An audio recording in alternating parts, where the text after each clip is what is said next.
नाहीये. तर त्यांनी ठरवलं की याचा राजकन्येशी आपण लग्न लावून दिलं पाहिजे, तर हा सूड पुरा होईल आपला. तर कसं काय करावं? तर त्यांनी त्याला सांगितलं की अरे तुला शिकावं वाटत नाही का?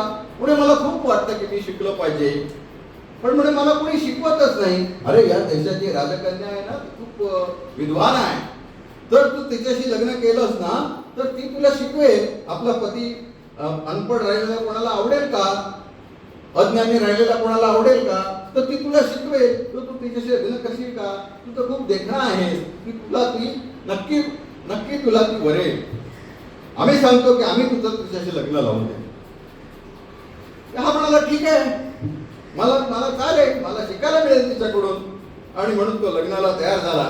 आणि मग यांनी काही कट केला. त्यांनी सांगितलं की हे बघ, आपण आता राजकन्या तिथे जाणार आहोत, तिथे शास्त्रार्थाचा सामना होणार आहे. याला काही समजेना. म्हणजे शास्त्रार्थ म्हणजे काय? तर म्हणे काही नाही, तिने फक्त आपण तू हातवारे करायचे म्हणाले. तुझं काय हातवारे केले ते आम्ही सांगू तिथे. म्हणून ते तिला त्याला घेऊन त्या राजकन्याच्या दरबारामध्ये आले काशी राजाच्या आणि सांगितलं की हे विद्वान आलेले आहेत आणि या विद्वानांचा सध्या मौन व्रत आहे आणि त्याच्यामुळे जो शास्त्रार्थ होतो होईल तो मात्र हाताच्या इशाऱ्यांनी होईल आणि आम्ही त्याचे शिष्य आहोत, तर आम्ही ते सांगू त्यांनी काय त्यांना काय म्हणायचं आहे ते. राजकन्या म्हणाली ठीक आहे. मग म्हणा उद्या तू नाही नाही, त्यांचं मौन व्रत आहे आणि ते लवकरच त्यांना पुन्हा उज्जैनला जायचं आहे, त्याच्यामुळे पण काय हरकत नाही. तर ती तयार होते आणि त्यांचं ते हातवारे करण्याचं काम सुरू होतं. त्यामुळे ती सुरुवातीला दाखवते एक.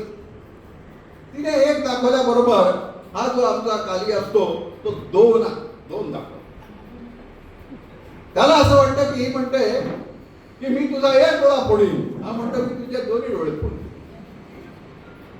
हे जे विद्वान असतात ते म्हणतात की राजकन्या आपण म्हणता की ब्रह्म एक आहे, परंतु आमचे गुरुजी सांगतायत की ब्रह्म जरी एक असलं तरी निर्गुण, सगुण आणि निर्गुण म्हणजे निराकार आणि आकार असे दोन प्रकार आहेत, त्याने ब्रह्म बनतं असं आमचे गुरुजी सांगतात. ते म्हणाले ठीक आहे, मला म्हणे उत्तर पटलेलं आहे. मग ती 5 बोटं दाखवते. ती 5 बोटं दाखवल्याबरोबर हा मुठ दाखवतो. त्याला असं वाटतं की हे आता आपल्याला चापट मारणार, म्हणतो मी तुला बुद्धा मारेल. तर ते सगळे विद्वान म्हणतात की तुम्ही सांगितलं की पंचमहाभूत आहेत, की सगळी पंचमहाभूत या सगळ्या भूतलावर हे राज्य करतात, त्यांचा सगळा भाग आहे.